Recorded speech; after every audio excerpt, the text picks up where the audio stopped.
ជោគជុំកងកែបหิយំមុំនឹកឃើញទេ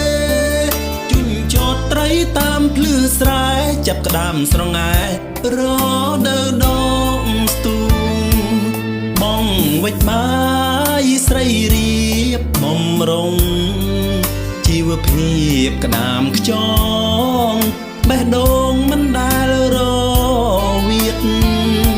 បងជាអ្នកស្រែខិតខំធ្វើស្រែពីតូចដល់ធំត្រគួនត្រ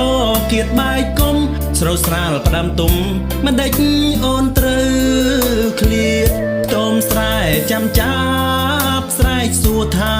បាត់នួននេះសួរហើយសួរទៀតឲ្យបងឈឺចាប់អូនខឹង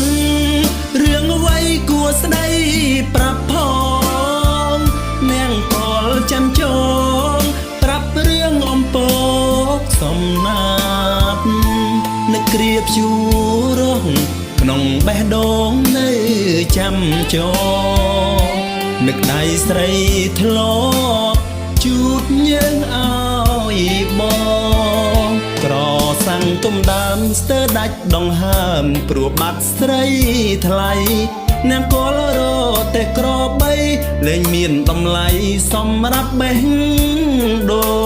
ងជួស្រែលែងមុតស្រយត់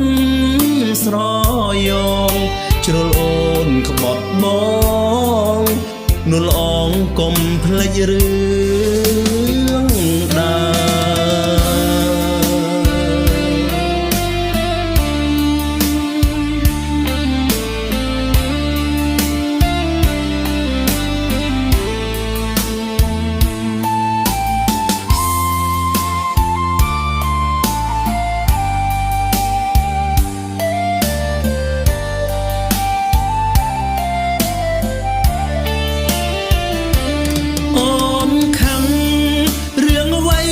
ស្ដីប្រាប់ផងនាងកលចាំចងប្រាប់រឿងអំពកសំណាប់នឹកគ្រាបជួរងក្នុងបេះដូងនៅចាំចងនឹកដៃស្រីធ្លាប់ជួបយើងឲ្យបងក្រសាំងទុំដើមស្ទើរដាច់ដងហើមព្រោះបាត់ស្រីថ្លៃនាងកលរតែក្របី